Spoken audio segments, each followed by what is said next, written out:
मोक्षमार्गस्य नेतारं भेत्तारं कर्मभूरतां ज्ञातारं विश्वतत्त्वानां वन्दे तद्गुणलब्धये।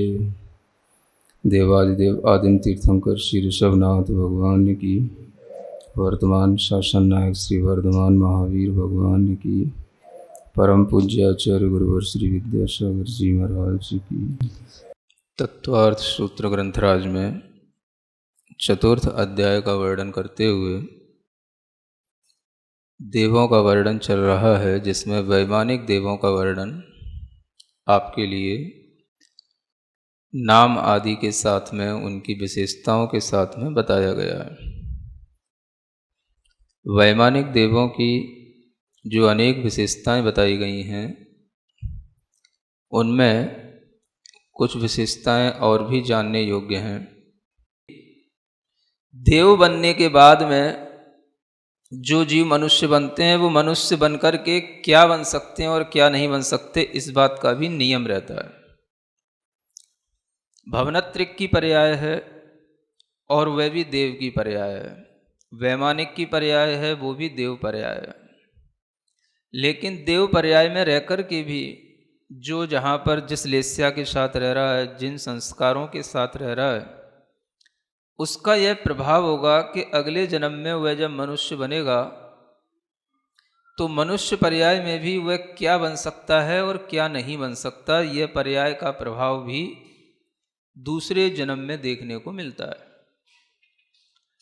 जैसे नारकी पर्याय में आपको बताया था कि जो नारकी होते हैं वे किन्हीं पृथ्वियों के नारकी मनुष्य जीव बनकर के तीर्थंकर तो बन सकते हैं, क्योंकि तीर्थंकर प्रकृति का कर्म बांध कर के जो नरक पर्याय में गए हैं, वो मनुष्य पर्याय में आकर के तीर्थंकर बन सकते हैं। लेकिन तीर्थंकर के अलावा और कोई पद उनके लिए नहीं मिल सकता। ये क्यों होता है ऐसा? क्योंकि इसके लिए तो उन्होंने पहले से ही कर्म का बांध कर रखा है, इसलिए ऐसा होता है। अन्य जो कोई भी पुण्य की पर्याय हैं, 63 सलाका पुरुषों की पर्याय हैं, उन पर्यायों को वह नारकी जीव प्राप्त नहीं करते।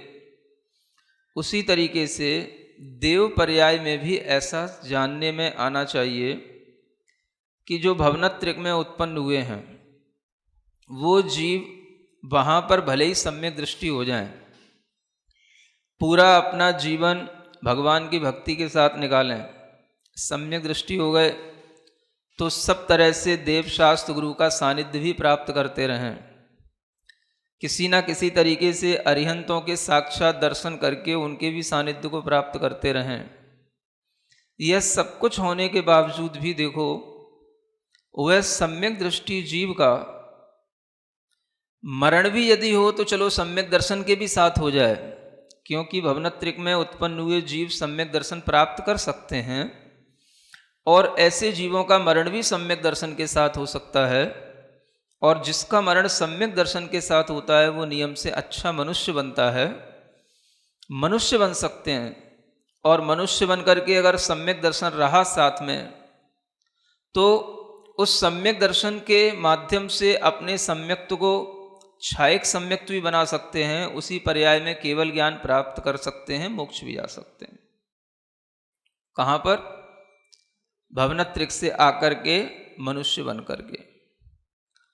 अब ये देखो, ये कितनी बड़ी विशेषता है सिद्धांत की कि भवनत्रिक से आया हुआ देव पर्याय से जो जीव है वह मनुष्य बनकर के कभी भी तीर्थंकर तो चलो इसलिए नहीं बनेगा क्योंकि तीर्थंकर प्रकृति का जिनके लिए कर्म का बंध हुआ है, वो जीव तो नियम से वैमानिक देव ही बनते हैं। पिछली पर्याय में जिन्होंने तीर्थंकर प्रकृति का बंध किया है, तो वो नियम से वैमानिक देव ही बनेंगे। अगर वह भवनत्रिक का जीव सम्यक दृष्टि होकर के भी मरण को प्राप्त होकर के मनुष्य बनता है, और मनुष्य बनने के बाद भी वह जीव अगर तीर्थंकर बनने की भावना करे तो शायद तीर्थंकर नहीं बन सकता। वो सुन रहे हो? ये क्या बात हुई? अब ये बड़ी सैद्धांतिक और बड़ी विचित्र बात है। भवनत्रिक से आया हुआ जीव तीर्थंकर नहीं बन सकता। भवनत्रिक से आया हुआ जीव 63 सलाखा पुरुषों में भी उत्पन्न नहीं होता है। कहां से आना चाहिए उस जीव को? वैमानिक देवों से आना चाहिए। देखो ये कितनी बड़ी विशेषता है। वह जीव जो वैमानिक देव से आएगा, वहीं से आकर के मरण को प्राप्त होने के बाद में जो मनुष्य बनेगा, उसी के लिए यह चक्रवर्ती, तीर्थंकर, बलभद्र, ये पद की प्राप्ति उसी को होगी। सुन रहे हैं?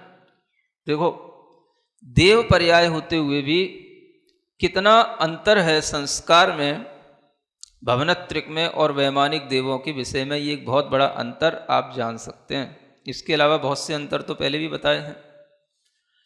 यह जो वैमानिक देवों के लिए विशेषता है कि वहां पर जो स्वर्गों में जीव रहे हैं, वही अपनी लेश्याओं के कारण से, अपनी वहाँ की विशुद्धि के कारण से ऐसी पर्याय को प्राप्त करके मनुष्यों में भी उत्कृष्ट पदों की प्राप्ति कर सकते हैं। तीर्थंकर तो चलो कर्म प्रकृति का बंध पहले से हो जाता है, उसका फल भोगना होता है, लेकिन चक्रवर्ती, उसके लिए तो केवल पुण्य चाहिए। बलभद्र हैं, ये भी केवल पुण्य से प्राप्त होते हैं। तो भवनत्रिक से निकला हुआ कोई भी जीव ऐसा नहीं बन सकता। चक्रवर्ती नहीं बन सकता, बलभद्र नहीं बन सकता। वैमानिक से ही आने वाला जीव ऐसा बन सकता है। ये वैमानिक देवों की विशेषता आपको बतानी थी। अब वैमानिक देवों में जब इस तरीके की विशेषता आ जाती है, तो आप ये भी जान सकते हैं कि ये वैमानिक देवों में विशेषता क्यों आती है। कोई तो एक कारण उनके लिए होता ही होगा, और वो कारण, सबसे ज़्यादा जो महत्वपूर्ण कारण होता है, वो होता है अंतरंग की लेश्या का भाव। क्या होता है? अंतरंग, जिसे हम लेश्या कहते हैं। लेश्या का मतलब ही होता है कि जो हमारे अंदर भावात्मक परिणति है, वह भावात्मक परिणति कितनी कसायों से अनुरंजित होकर के चल रही है, उसी का नाम लेश्या है ना। तो ये लेश्या दो प्रकार से होती है, एक द्रव्य लेश्या और एक भाव लेश्या। तो द्रव्य लेश्या का मतलब होता है जो हमें शरीर का रंग मिला है, वो तो द्रव्य लेश्या है। और जो हमारे भावों का रंग है, जो हमारे भावों में कसाई की परिणति है, उसके कारण से जो हमारे परिणाम होते हैं, भाव होते हैं, उसका नाम है भावलेश्या। तो यहाँ पर महत्वपूर्ण भावलेश्या है। इसलिए एक जो आगे का सूत्र आ रहा है, उस सूत्र में आचार्य यहाँ पर अब लेश्याओं का ही कथन करने वाले हैं कि देखो लेश्याओं का कितना प्रभाव पड़ता है। पीत पद्म शुक्ल लेश्या द्वित्रिशेषेषु। देखो यहाँ कहते हैं कि 3 प्रकार की ये वैमानिक देवों में ये लेश्याएं मुख्य रूप से हैं, क्योंकि आदि के 3 जो थे उनमें तो ये लेश्याओं का वर्णन हो चुका था। तो अब ये जो है वैमानिक देवों की लेश्याओं का वर्णन।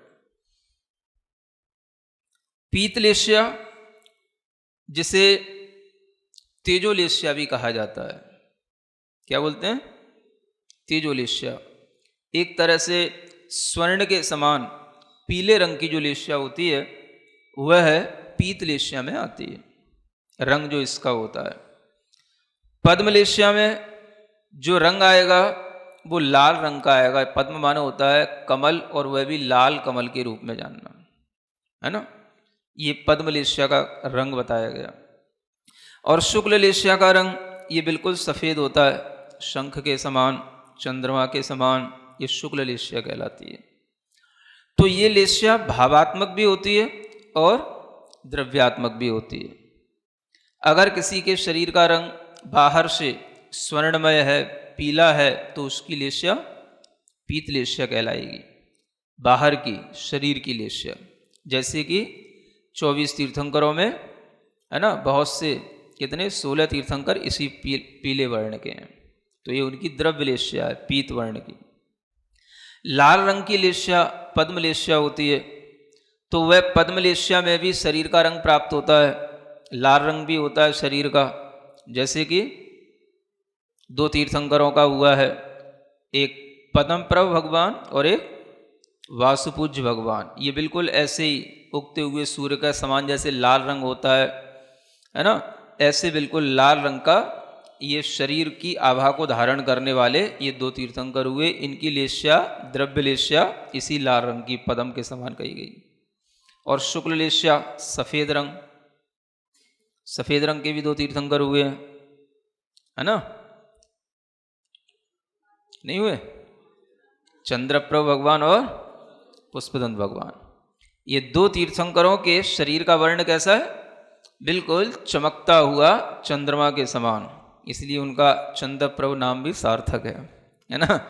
और पुष्पदंत भगवान भी, ये दोनों तीर्थंकर द्रव्य से भी शुक्ल लेश्या के हैं।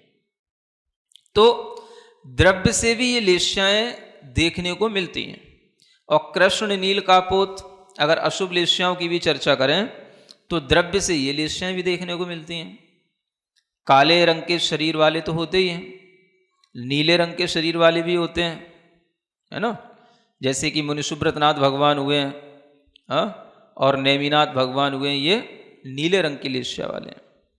और कापोत रंग की लेश्या वाले भी जीव होते हैं, हाँ, जो थोड़ा सा कबूतर रंग का जैसे रंग होता है, ग्रे कलर का, इस तरीके का भी आपको रंग मिल जाएगा। तो ये सभी रंग द्रव्य लेश्या के रूप में आपको बताए जा रहे हैं। अब इस तरह की जैसी द्रव्य लेश्या है, वैसी भाव लेश्या की भी परिणति अलग अलग रूप में बताई जाती है। कृष्ण लेश्या के भाव अत्यधिक हिंसा के, अत्यधिक जो है दुराचार के, अत्यधिक जो है उसके भाव जो है अराजकता के, अत्याचार के, ऐसे भाव होंगे। वैर बांधने वाले भाव ये कृष्ण लेश्या के भाव होते हैं। लेश्या में थोड़ा सा हल्कापन आएगा तो नील लेश्या के भाव होंगे, तो उसके भाव में थोड़ा सा हल्कापन आ जाएगा, होगा तो वह भी एक तरह से प्रमादी, विवेकहीन, लेकिन फिर भी हिंसा आदि में थोड़ी सी कमी आ जाएगी। कापोत लेश्या में और उसके लिए हिंसा आदि में और कमी आ जाएगी, लेकिन उसके अंदर आलस्य होगा, मूर्खता होगी, है ना। ये भी एक लक्षण बताया जाता है कि हमेशा नींद में पड़े रहना, अच्छे काम में कभी भी उत्साहित नहीं होना, आलसी बने रहना, ये भी जो है अशुभ लेश्या के लक्षणों में आता है। सुन रहे हो? जहाँ पर अभी लोग सुन रहे होंगे, उसी रूम में ऑनलाइन भी जो लोग सुन रहे हैं, उसी रूम में कोई लोग पड़े पड़े सो भी रहे होंगे। समझ आ रहा है ना? क्योंकि जिसको सुनना है वो सुनना है, जिसको नहीं सुनना, तो ये अशुभ लेश्या के लक्षण हैं। और दिन में सोना तो ये भी एक अशुभ लेश्या का लक्षण है ना। जिस समय पर कोई शास्त्र चर्चा हो रही हो उस समय पर सो जाना, उस समय पर शास्त्र चर्चा में कोई भी तरीके की रुचि नहीं लेना, ये भी अशुभ लेश्या के परिणाम से ही होता है। सुन रहे हो? तो ये अशुभ लेश्या के लक्षण होते हैं। और जहां से शुभ लेश्याएं आ जाती हैं, पीत पद्म शुक्ल लेश्याएं, वहां से जीव के परिणाम सदाचारमय, धर्ममय, अच्छे होने लग जाते हैं। तो पीत लेश्या के भाव में व्यक्ति के अंदर धार्मिकता आ जाती है, अपना हित अहित विचारने लग जाता है, भक्ष्य अभक्ष्य का ज्ञान होने लग जाता है उसे। ये पीत लेश्या के भाव में आ जाता है। पद्म लेश्या के भाव में उसके अंदर और ज़्यादा विशुद्धि आती है, तो वह अपने व्रतों के माध्यम से अपने आत्महित के लिए और ज़्यादा तत्पर होता है, और वह किसी का किसी भी तरीके से कोई नुकसान नहीं करता, और हमेशा जो है वो सब जीवों के लिए दया की भावना रखता है, सब जीवों के प्रति क्षमा का भाव रखता है। ऐसे पद्म लेश्या के भाव भी हो जाते हैं। और फिर शुक्ल लेश्या के भाव होते हैं, जिस भाव में उसके लिए कोई भी दुनिया में उसका कोई न शत्रु होता न मित्र होता, राग द्वेष से वह परे होता, उस समय पर उसके अंदर के भाव शुक्ल लेश्या के भाव होते हैं। और ये भी जान करके रखना कि द्रव्य लेश्या और भाव लेश्या में कोई बहुत बड़ा अनुबंध नहीं होता कि जैसी द्रव्य लेश्या होगी वैसी भाव लेश्या होती है, ऐसा कुछ भी नहीं होता। इतना भी जरूरी है कि द्रव्य लेश्या तो आपकी एक जैसी रह सकती है जीवन पर्यंत, क्योंकि जैसा शरीर मिला है वैसा ही शरीर जीवन पर्यंत रह सकता है ना। गोरा है तो गोरा, काला है तो काला, पीला है तो पीला, लाल है तो लाल, लेकिन भाव परिणति ये चेंज हो सकती है। तो भावलेश्या अंतर मुहूर्त में भी परिवर्तित हो सकती है, एक एक अंतर मुहूर्त में भावलेश्या में परिवर्तन आ जाता है। तो यहाँ पर जो लेश्या में परिवर्तन आ रहा है वह परिवर्तन अगर हम देखें तो मनुष्यों में तिर्यंचों में 6 लेश्याएं हो सकती हैं। भावलेश्या की बात कर रहे हैं, भाव से कोई भी मनुष्य के पास में कोई लेश्या हो सकती है और कोई भी मनुष्य अपनी लेश्या का परिवर्तन भी कर सकता है। हम द्रव्य लेश्या का परिवर्तन नहीं कर सकते, लेकिन भाव लेश्या का परिवर्तन अच्छे ढंग से कर सकते हैं। अगर कोई जबरदस्ती कर भी ले तो बहुत उसका जीवन अच्छा नहीं चलता है ना। जैसे माइकल जैक्सन का नाम सुना जाता है, उसने सारे शरीर पर अपनी प्लास्टिक सर्जरी करा करके अपने आप को गोरा बना लिया है ना। तमाम तरह के उसे इंजेक्शन और दवाइयाँ खाने पड़ते थे और रोजाना उसके शरीर की पूरा ऊपर से नीचे उसकी ड्रेसिंग होती थी। तो उस दवाइयों के कारण से ही, उसी के इन्फेक्शन के कारण से वो समय से पहले मर गया। समझ आ रहा है? तो जब हम किसी चीज़ से खिलवाड़ करते हैं तो उसके फल भी अच्छे नहीं होते हैं। देखो यहाँ मनुष्य जीवन में कितनी सहूलियत है कि इस मनुष्य जीवन में मनुष्य अपनी लेश्याएं बदल सकता है। तिर्यंचों की लेश्याएं भी बदली जा सकती हैं, अशुभ से शुभ हो सकता है, लेकिन नरक और देव इन दोनों गतियों में लेश्याएं बदलती नहीं। सुन रहे हो? मैं ये भूमिका इसलिए बता रहा था। नरकों में अशुभ लेश्या मिली है कृष्ण नील कापोत। जिन नरकों में जैसी लेश्या मिली भावात्मक वैसी लेश्या ही उनको जीवन पर्यंत रहेगी। और यही बात देवों में है। देवों में भी पीत लेश्या, पद्म लेश्या, शुक्ल लेश्या, शुभ लेश्या ही होती है। अब जब देवों को शुभ लेश्या मिली, किसी के पीत है, किसी की पद्म है, किसी की शुक्ल है, तो वह जिसकी जैसी है उसकी वैसी ही रहेगी। ये कितनी बड़ी बात है, समझ आ रहा है? मतलब कि क्या अच्छा है। अब आप विचार करो, मनुष्य में परिवर्तन हो जाता है तो यह अच्छा है कि या जहां पर परिवर्तन नहीं होता है वो अच्छा है? क्या सुन रहे हो? अपनी अपनी दृष्टि से दोनों चीजें अच्छी हो सकती हैं। कथनचित मनुष्य पर्याय में परिवर्तन हो जाता है तो अच्छा इसलिए है कि कम से कम हम अपने भावों को कभी चेंज तो कर सकते हैं, अपनी लेस्या को हम कभी भी चेंज कर सकते हैं।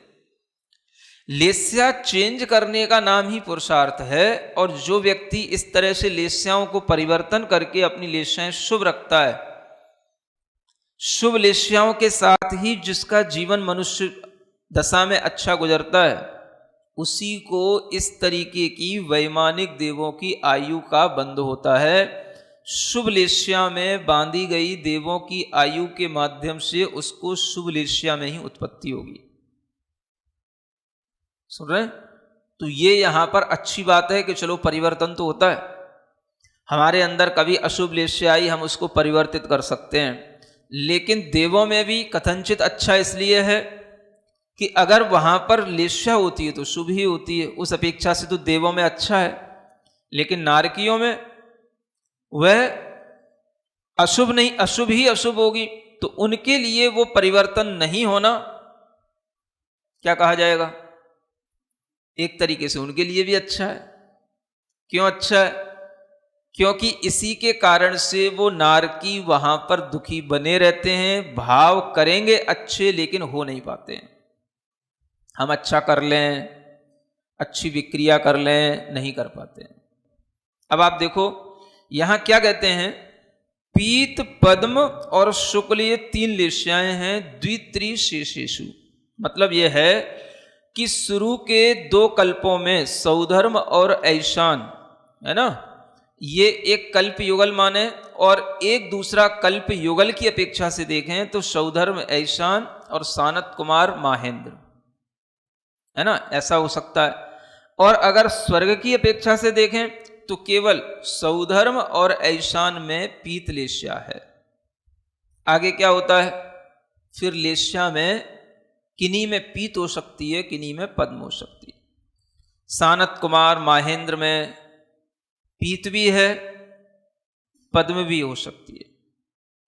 ब्रह्म, ब्रह्मोत्तर, लांतव, कापिष्ठ इनमें पीत भी है, पद्म भी हो सकती है। फिर आगे शुक्र, महाशुक्र, शतार, सहस्रार, इनमें पद्म भी है, तो इसके साथ में हल्की शुक्ल लेस्या भी आने लग जाती है। हल्की से मतलब कुछ विमानों में, कुछ जगहों पर शुक्ल लेस्या भी जाती है। और सतार, सहस्रार, इसके बाद में जब आनत स्वर्ग शुरू होता है तो यहां से शुक्ल लेस्या शुरू हो जाती है। यानी 13वें, 14वें, 15वें, 16वें स्वर्ग में शुक्ल लेस्या होगी। उसके बाद में 9 ग्रैविक हैं, 9 अनुदिश हैं, इनमें भी शुक्ल लेस्या होगी और इनमें भी उससे अच्छी शुक्ल लेस्या होगी, क्योंकि लेस्याओं में भी परिवर्तन अलग अलग तरह से होते हैं। और जो पंचनोत्तर के विमान होंगे या सर्वार सिद्धि के जो देव होंगे उनकी परम शुक्ल लेस्या होती है, सर्वार सिद्धि के देवों की परम शुक्ल लेस्या। अब देखो यहां पर एक बार अगर आपके लिए इस तरह से आयु का बंध हुआ, एक बार अगर आपने मरण के समय पर अपनी लेस्याओं को शुभ बना करके रखा, तो आगामी सागरों पर्यंत काल तक आपकी लेस्याएं वैसी की वैसी शुभ बनी रहेंगी है। तो उसका महत्व नहीं है। अगर कोई व्यक्ति अच्छे भाव रखता है, अच्छे उसके अंदर स्किल्स होते हैं, अच्छा टैलेंट होता है और वो अच्छे काम करता है, तो उसका नाम उसके भावों से होता है, हमेशा शकल नहीं देखी जाती है। समझ आ रहा है? तो अच्छे परिणाम हमेशा आदमी के जीवन में काम आते हैं। अब देखो यहां मनुष्य जीवन में कितनी सहूलियत है कि इस मनुष्य जीवन में मनुष्य अपनी लेस्याएं बदल सकता है। तिर्यंचों की लेस्याएं भी बदली जा सकती हैं, अशुभ से शुभ हो सकता है, लेकिन नरक और देव इन दोनों गतियों में लेस्याएं बदलती नहीं। सुन रहे हो? मैं ये भूमिका इसलिए बता रहा था। नरकों में अशुभ लेस्या मिली है कृष्ण, नील, कापोत। जिन नरकों में जैसी लेस्या मिली भावात्मक, वैसी लेस्या ही उनको जीवन पर्यंत रहेगी। और यही बात देवों में है। देवों में भी पीत लेस्या, पद्म लेस्या, शुक्ल लेस्या, शुभ लेस्या ही होती है। नरकों में अशुभ लेस्या ही होती है, देवों में शुभ लेस्या ही होती है। अब जब देवों को शुभ लेस्या मिली, किसी के पीत है, किसी की पद्म है, किसी की शुक्ल है, तो वह जिसकी जैसी है उसकी वैसी ही रहेगी। ये कितनी बड़ी बात है, समझ आ रहा है? मतलब कि क्या अच्छा है।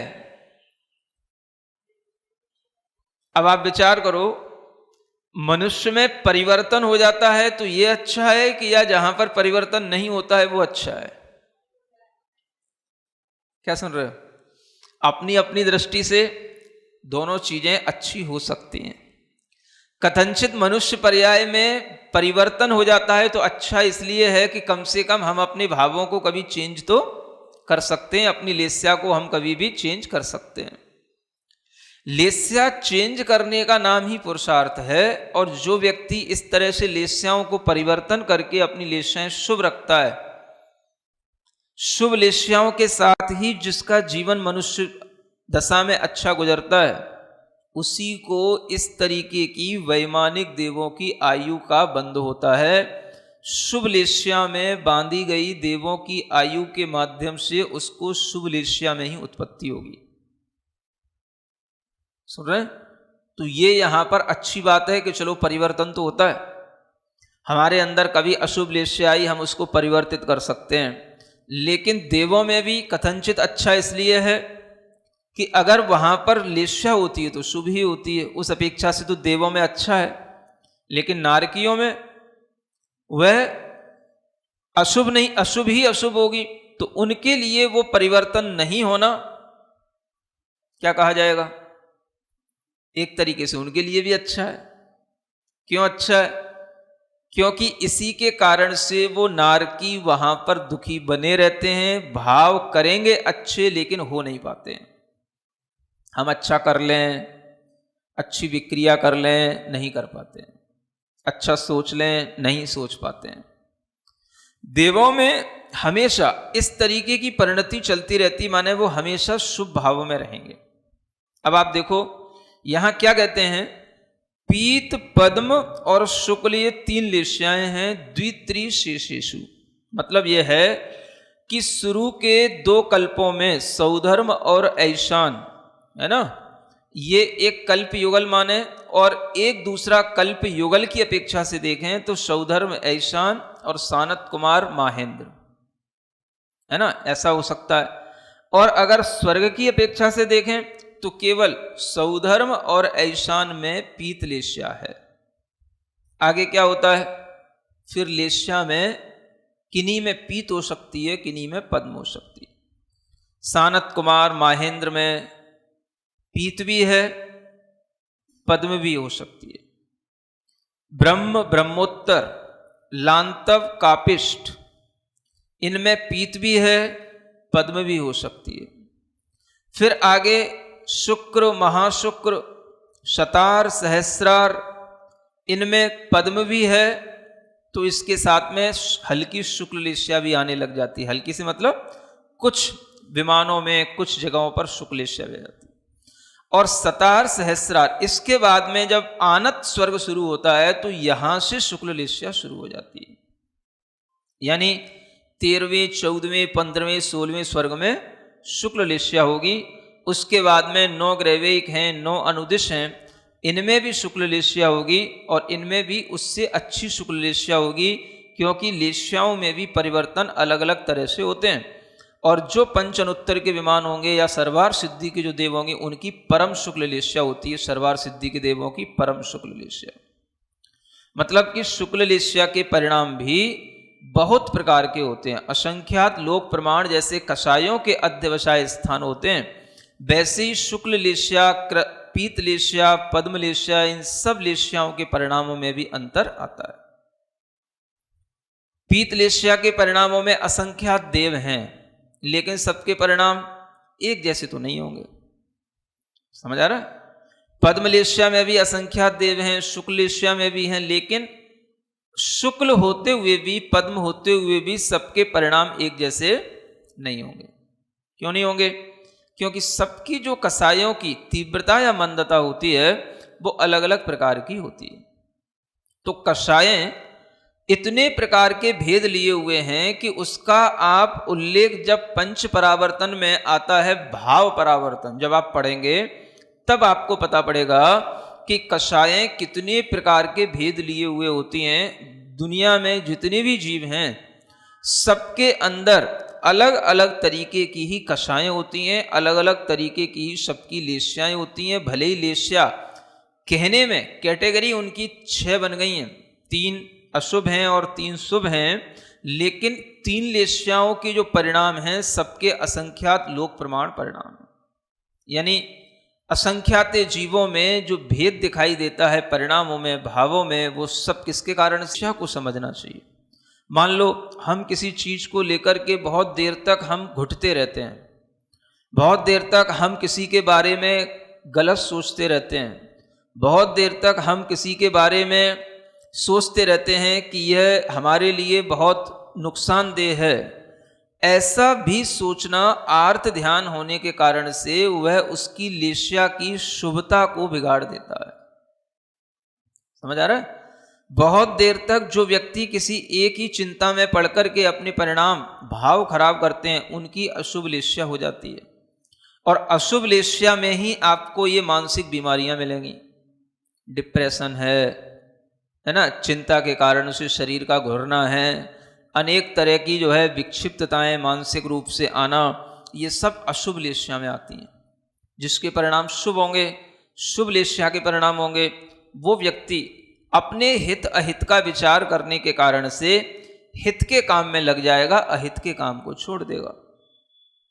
तो शुभ लेस्याएं एक बहुत बड़ा हमारे लिए भीतर से एक ट्रीटमेंट है अपने परिणामों को अच्छा बनाए रखने का।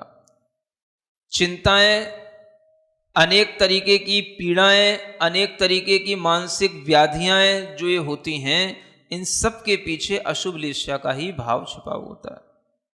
तो हर व्यक्ति को ये समझना है कि वैमानिक देवों में आज भी पंचम काल से वैमानिक देवों में उत्पत्ति हो सकती है। समझ आ रहा है? मना नहीं है, लेकिन कब होगी? अपनी लेस्याएं अच्छी रखो। समझ में आ रहा है? चतुर्थ अध्याय चल रहा है, चलता रहेगा। आप सोचोगे यहां हमें प्रैक्टिकल क्या सीखने को मिल रहा है, तो प्रैक्टिकल ये चीज सीखने को मिल रही, ये हम आपको बता रहे हैं, नहीं तो अभी हम कब के आगे बढ़ चुके होते आगे का सूत्र पढ़ के। समझ आ रहा है? कहीं तो हमें कोई चीज मिले जिसके माध्यम से इतने बड़े अध्याय में हम ये सीख सकें कि हमारे काम की क्या चीज है। ज्ञान तो है, ठीक है, लेकिन इस ज्ञान के साथ में जो कल के जो सूत्र थे वो दोनों भी ध्यान में रखने योग्य हैं। क्या क्या चीजें वैमानिक जीवों में अधिक होने से सुख होता है और क्या क्या चीजें वैमानिक जीवों में कम कम होती चली जाती हैं तो सुख होता है। ये कल का जो विवरण था वो सबको सुनने लायक है, सबको बाद में ध्यान रखने लायक है कि इसी परिणति से हम अपना भविष्य परलोक आगे का सुधार सकते हैं, है ना। तो जो चीजें देवों में सुख देने वाली हैं उन चीजों को भी ध्यान में रखें कि सुख वास्तव में मिलता किससे है, सुख मिलता किससे है। ज्यादा घूमने फिरने से मिलता है कि शरीर ज्यादा मोटा ताजा या बहुत लंबा होने से मिल जाता है कि बहुत सारा परिग्रह रखने से हो जाता है कि बहुत सारा अभिमान बढ़ा लेने से हो जाता है। सुख किससे मिलता है? ये जितनी भी बातें बोली हैं इन सब को कम करने से सुख मिलेगा, बढ़ाने से सुख नहीं मिलेगा। तो इसी सुख को हम जो लंबे समय तक भोग पाएंगे। अब देखो यहां पर एक बार अगर आपके लिए इस तरह से आयु का बंध हुआ, एक बार अगर आपने मरण के समय पर अपनी लेस्याओं को शुभ बना करके रखा तो आगामी सागरों पर्यंत काल तक आपकी लेस्याएं वैसी की वैसी शुभ बनी रहेंगी। ये कितना बड़ी चीज है। हम बहुत जल्दी सूत्र को पढ़ करके आगे निकल सकते हैं, पढ़ सकते हैं, बहुत से लोग पढ़ भी लेते हैं, लेकिन सीखना क्या है ये भी तो देखो। इसलिए ये अंतर बता रहा हूं कि मनुष्य में लेस्याएं परिवर्तित होती हैं और देवों में लेस्याएं परिवर्तित नहीं होती हैं। अगर हमने यहां पर मृत्यु के समय पर या आयु बंध के समय पर अपनी लेस्याएं शुभ रखी तो नियम से आगामी जो सागरों पर्यंत सागरोपम तक का काल होगा उसमें हमारी लेस्या शुभ बनी रहेगी। समझ में आ रहा है? ये इस बात से सीखना है। यहां पर किया गया क्षण भर का पुरुषार्थ, मृत्यु के समय पर भावात्मक परिणति का सुधार, मृत्यु के समय पर लेस्याओं की शुभता होना आगामी काल के लिए उस जीव के लिए इतने लंबे समय तक शुभ बनाए रखने में कारण बन जाती है। आगे के तो कल्पातीत हो गए, कल्पोपपन्ना कल्पातीताश्च। तो इस सूत्र की जो संगति है वो इस सूत्र के साथ बिठाना पड़ेगी कि कल्प का मतलब क्या। तो ग्रैवेक से पहले पहले तक जो व्यवस्था है माने 16 स्वर्ग तक, भवनत्रिक आदि में भी, उनमें तो यह कल्प की व्यवस्था है। भवनत्रिक में तो वैसे नहीं बैठेगी क्योंकि कल्प शब्द जो है वैमानिक के लिए लगना शुरू हुआ है। तो वैमानिक देवों में पहले स्वर्ग से लेकर के 16 स्वर्ग तक ये कल्प कहे जाएंगे, है ना। और जब ये जोड़े के साथ बोले जाते तो इन्हें बोलते हैं कल्प युगल। जैसे सौधर्म ऐशान ये कल्प युगल कहलाएगा। युगल माने दो का यह जोड़ा है ना। ऐसे सानत कुमार महेंद्र ये कल्प युगल कहलाए। तो इस तरह के युगल युगल कल्पों की व्यवस्था ऊपर ऊपर 16 स्वर्ग तक जो गई है वहीं तक कल्प हैं। उसके आगे फिर कल्पातीत की व्यवस्था शुरू हो जाती है। इसलिए यहां पर यह स्पष्टीकरण दिया कि कल्प ग्रैवेक से पहले पहले के कहलाएंगे, ग्रैवेक के बाद के सभी कल्पातीत होते हैं। ठीक है ना। इसके बाद जो वर्णन शुरू होगा वो वर्णन थोड़ा सा अपने आप में, है ना, एक नए रूप में होगा, इसलिए उसका वर्णन आगे बाद में किया जाएगा। सिरिजिणवाणी जग कल्याणी जग जन मदतम मोहरी जनमण हारी गढ़हर हारी जम जरा भव रोग हरि तिथ्य राणम दिव्य झुणिम जो पढ़ई सुणई मय्ये धारई राणम सौख मणंतम धैर्य सासद मोक्ष पदम पावई, सासद मोक्ष पदम पावई।